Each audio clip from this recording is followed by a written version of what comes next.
Salutations, friends. My name is Brianna Bond, otherwise known as an Overnight Scholar, and I know things seem a little weird right now. This is not how the vlogs usually look. They don't usually have this obnoxious glare caused by my back window, but because I'm shifting things around, doing a lot of figuring out in order to get everything ready for the end of this hiatus, a lot of stuff is put away and a lot of stuff is hidden away right now that I would usually use in terms of equipment for the vlogs and the regular videos. So we're just using my phone right now.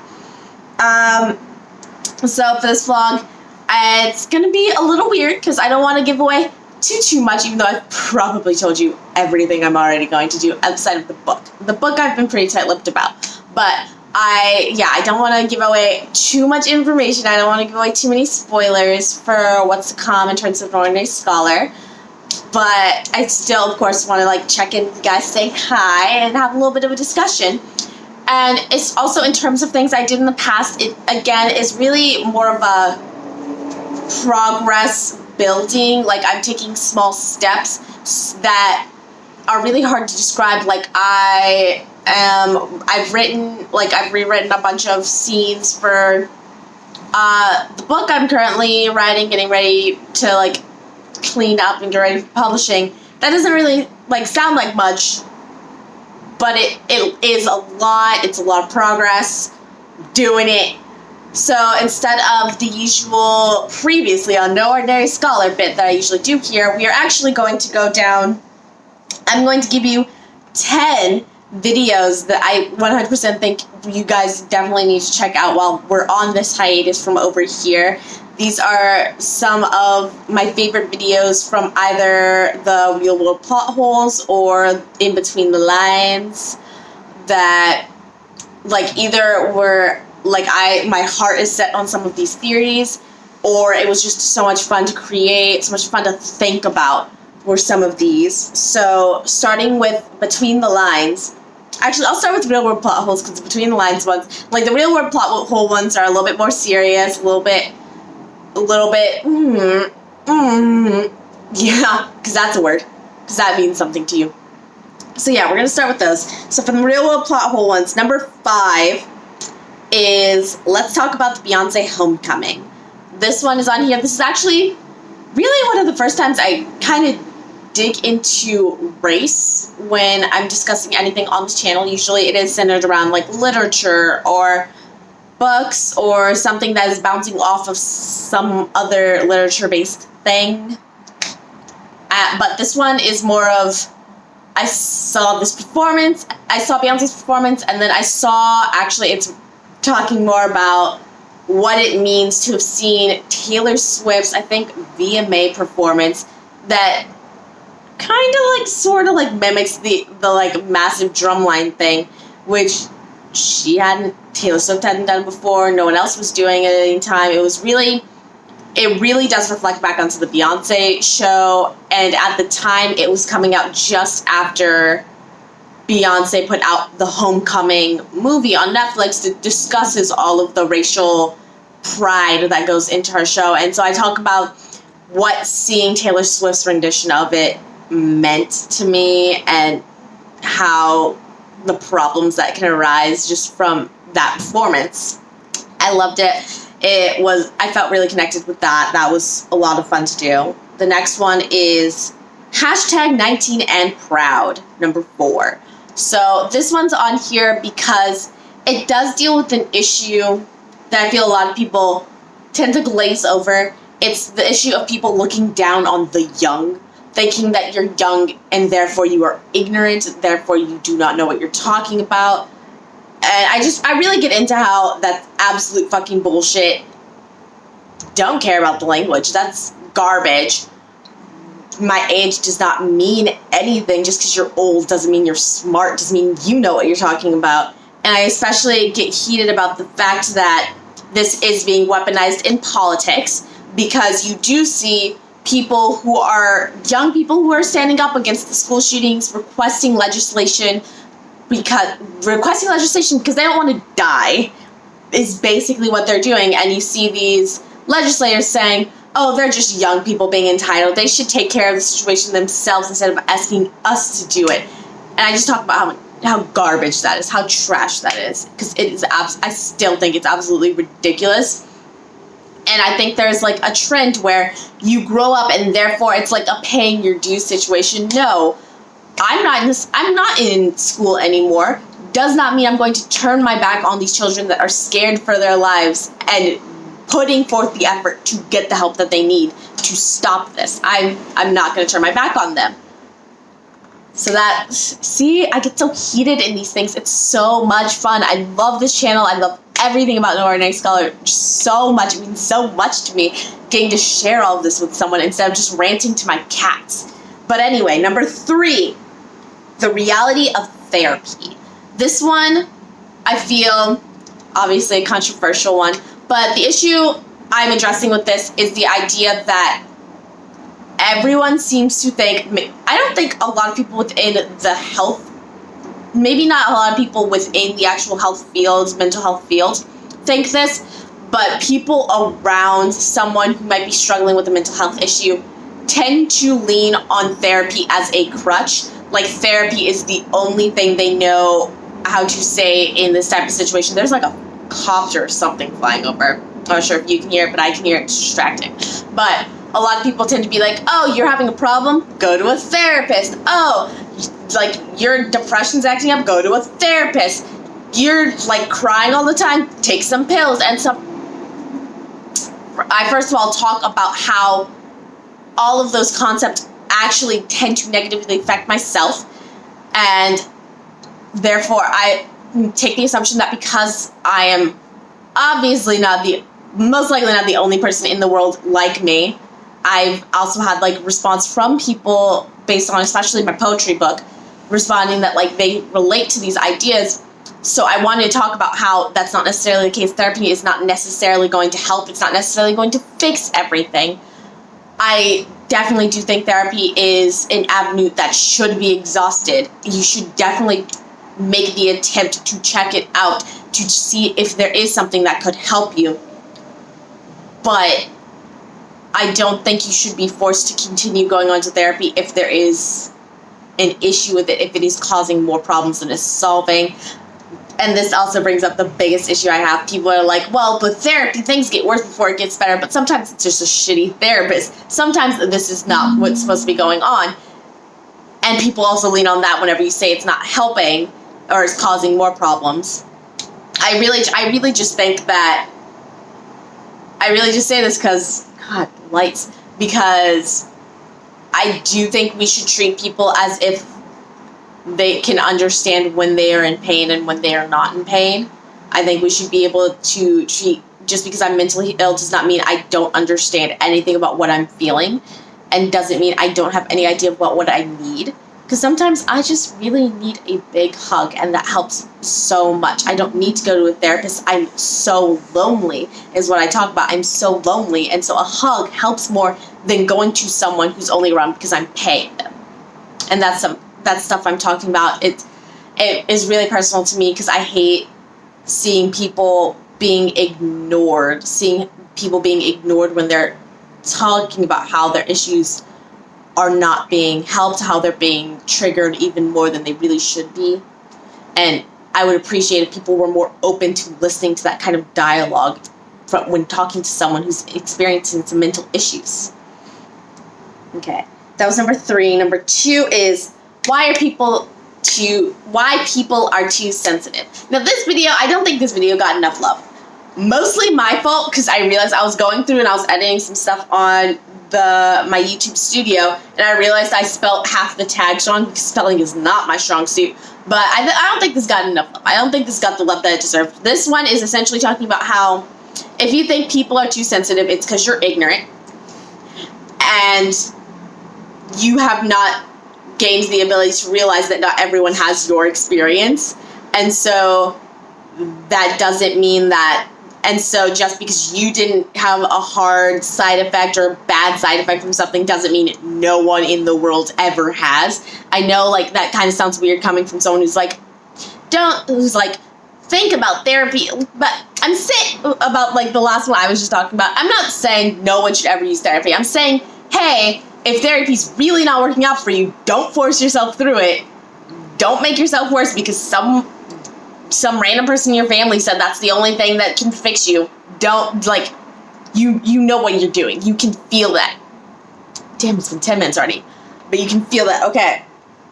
But yeah, I'm saying, like, people who, specifically the situations I'm talking about are primarily people who are saying, spanking isn't child abuse. I was spanked and I turned out fine. It's not necessarily the idea that spanking can never be used properly, or that it can never be used to properly discipline and safely discipline a child. It's the fact that it is currently, like, connotatively understood to be just physically disciplining a child, and that is a massive loophole for people to abuse and use that to say, oh, I just beat my child, they're bleeding now, I was spanking them. That they're getting disciplined for something. And there are kids who are getting spanked. I myself was spanked, not necessarily because I did something, but for sure, if my mother was home, something was going to happen, and that is not okay. That is why these discussions need to be had. That is why people are saying ban spanking, not because spanking could never be useful. It's because there are parents who are taking advantage of that, and it's super difficult for a child to get out of that situation. So let's not make it easier for them to be put in that situation. Okay. Again, you should really watch these videos, guys. I love it. And then the last one on this list, number 1, from the real world plot holes, although this one's technically under mopeds. This one's technically under the cutting room floor. I love these. I have to, like, fix so many things to make it look neat, but yeah, this is one of the playlists. It's the cutting room floor, and this is No Ordinary Fight Scene. It's number 1, partially because it's my book. I Hear Colors, which is around here somewhere. I don't want to waste your time trying to look for it, because I'm not going to be able to cut this video down at all. But it's about the major fight scene between Candace Fairchild and Asher, he has a last name, in I Hear Colors, and I just find it feels super important to be able to discuss this book and being able to see how the different things connect, how the things progress throughout the story. I also do on the Norne Vlogs channel just a read through of that, so you can see, if you don't have the book, you should buy it if you don't, but if you don't, then you can see what is really, like, happening in that scene. And it's just really emotional. It's really impactful. You see these two fighting through a lot of tension that's already built up. The tension is amped up throughout the book to this point, but even more so because she was having a breakdown earlier to this, and Asher just really doesn't seem to notice or care when they get into this fight. I don't want to spoil any more. You have to watch the video. You have to get the book. It's all, I love it. But anyway, over now to Between the Lines, number 5, The Little Mermaid Conspiracy. This one, I love just overanalyzing things. That's why I got into this business. That's why I got into this channel. I love overanalyzing things, and The Little Mermaid Conspiracy was definitely something I really loved when I was in college. For the short time I was in college, I was immediately latched onto my psychology class and some of the things we were talking about, and there we talk about misattribution of arousal, and that's the most I'm going to say. You're just gonna have to figure out for yourself through the video how that connects to The Little Mermaid. Number 4 is going to be Romeo and Juliet. This was actually the first kind of overanalyzing, finding all of the small details and seeing how all of them put together and work together that I did. And this is actually the theory I feel the closest to, and I resonate the most with. I don't want to say resonate the most with, because I don't want it to seem like, because there's a mental health issue that we're dealing with when looking through Romeo and Juliet, and I don't want it to seem like I'm only saying that because I'm depressed. It really is, I go through the evidence, and I can, honestly, with a lot of these shorter ones from the old times, back in the day, I can go through and redo them, essentially, so we can have a better discussion about the information I'm talking about. But I go through the lines of the play, especially that opening chorus, like, paragraph page, that opening page from the chorus. I go through all of that, I fine-tooth comb it, and I see I put together why did Romeo and Juliet take their own lives, and I figured that out. You just have to be willing to listen. My English teacher from like 12th grade just was not. Her loss. Number 3. Tris. No Ordinary Hamlet Summary. This is another Shakespeare one. I love Shakespeare. I really do. I have so much fun with Shakespeare. There's a series I plan on reading called Kill Shakespeare. We're gonna read it through for this channel, I swear. That and like the Shakespearean editions of Star Wars. I would love to. But yeah, No Ordinary Hamlet Summary is essentially, again, fine-tooth combing this and just the entire internet. I do some intense research, all to find out that if I had just finished the play before I did all of this research, I would have been fine. I wouldn't have had it would have been like a 5-second video. But no, I didn't. So you get to see me like completely stressed. Completely stressed out. It's great. I love it so much. It's so much fun to do these. Number 2, A-list Spanish memes. This is another one I don't think got enough love. And this one was really fun. This was analyzing through, because the Aladdin live action movie came out a couple months ago from when I'm recording this. It came out, and for some reason there was a Spanish version of A Whole New World. They did a full music video, like kind of. They essentially used all of the same clips they had with Zayn and just meshed them in with Becky G. And so they did an entire song with her singing a Spanish version of this. Disney put money behind this. It's a Middle Eastern movie. It makes no sense, but I analyze particularly why would Disney want to do this, and it's actually super fascinating. And this is also another one that I really hope does turn out true, because it would lead to just an entire collection of Espanol things, and I love it. I would love it so much. Mexicana power. Love it. Okay, and then number 1. This is 11, but number 1. The things from between the lines that you guys really need to check out is Throwback Thursday Romeo and Juliet edition. This is a video I did analyzing an old show choir show of mine, and it was so much fun to do, because this is something that was also I would think about while we were doing the show, but now I have the opportunity to fully flesh out the ideas. It's so much fun. This is something that I know the people who put together the show were not thinking about it this intensely to have put these little seeds in there, but they are there, and it's so much fun to dig them out. And I also did on the No Ordinary Vlogs channel a react video. It's super long because it was like a 20-minute show, and then you throw on 10 minutes of me just doing dialogue over that so I don't get copyright stricken. And it's a lot of fun. If you really want to get into my biggest rant about this show, that again, so glad to get that off my chest, go ahead, start part 2 of the react, and it's essentially that very beginning part. Yeah, this was so much fun to do, so much fun to think about, so much fun to get off my chest. And I really hope you guys can enjoy it. Next on my little itinerary, I got a full thing right here. Next on my itinerary is talking about what I'm currently working on, and as much of the future as I can. Which, yeah, I don't want to spoil anything. I want you guys to still have fun, but most of it is what we're at, almost 20 minutes. Love you. So we're gonna wrap it up real quick.